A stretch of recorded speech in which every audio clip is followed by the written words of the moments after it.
Meanwhile, the NYPD, they're going to be working hard to keep everyone safe this Halloween. Police will be keeping a close eye on the Halloween parade tomorrow in the West Village.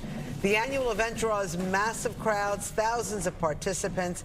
Joining us now with more, NYPD Chief of Department Jeffrey Maddrey. Chief, nice to have you back on Good Day New York. Good morning, Roseanne, Bianca, good morning. It's great to see you. And it was great to hear that rendition of New York you were singing. You thought it was better? Like that? It was great. It was not Alicia Keys in the house. Chief, what are your concerns for tomorrow with the Halloween parade? And is it different than last year's concerns? Absolutely. Anytime we have a large gathering, street fairs, parades, I'm always concerned because, you know, my job is to keep the public safe. Right now, we're just in a different time with the war in Israel. You've just seen 2 mass shooting incidents, one in Maine, one in Florida. So, of course, we're worried. But at this time, there are no specific or credible threats towards New York. So we will be out there in a heightened posture. We will have heavy resources. We're going to bring out all our assets, all of our equipment. And our job is to ensure that New Yorkers have a good time. But I'll also ask New Yorkers to be aware, to be vigilant, and to enjoy themselves. So, Chief, what should get our antennas up? What would get your antennas up at this parade? Anything. If you see anybody acting suspicious, anybody leaving packages. They're all looking suspicious. They're all in costumes. Chief, but, I don't know. But, when I say suspicious, anyway, if you see people leaving the unattended packages, if you see, someone in and out of a vehicle or in and out of a location and maybe they don't work there or live there. I mean, it's just so many things you have to look for. You have to look for, especially the people who live there and run businesses there, they have to look for the things that are not ordinary. And I know it's an incredibly difficult thing to do during the Halloween parade where people are out and having a good time in costumes, everyone's wearing masks. It's very difficult and it's a challenge for us, but we will be ready. I love how you say you keep the public safe, which also includes students and students at Cooper Union that barricaded themselves in the library as some pro-Palestinian people were chanting stuff like "kill the Jews." You guys were called to that campus and that school didn't let you come on campus in uniform. Is that true? We were actually at the campus. We were on the campus. We were at the campus all day, but we had a plainclothes contingent, which it shouldn't have been that. We should have been in uniform. We should have had officers in uniform. But, we work with the schools and we respect that they're trying to teach young people how to, exercise and elevate their voices.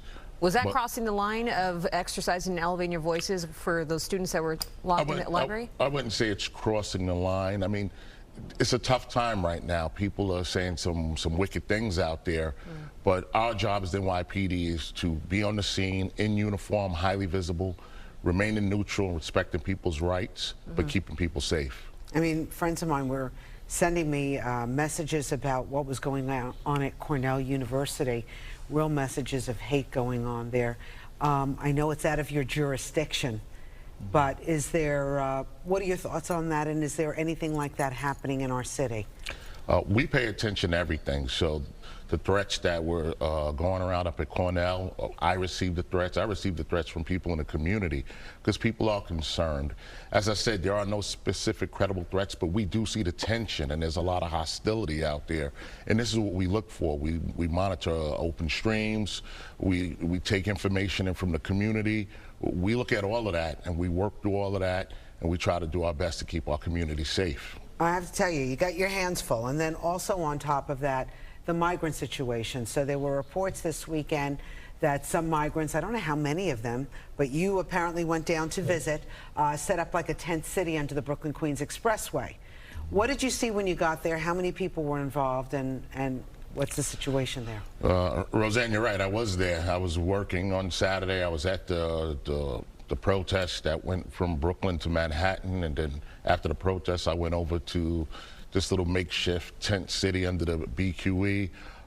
About a dozen, 20 people out there, sneakers on tables, different things happening. We were able to talk with the people that were there. They cleaned everything up. We actually had sanitation come down and clean up. There was a lot of garbage and debris under the BQE, so we were able to clean it up. And I think, you know, with so many migrants in the city, these are some of the things that we'll be seeing. You know, groups of migrants creating their own little communities, their own little social atmosphere.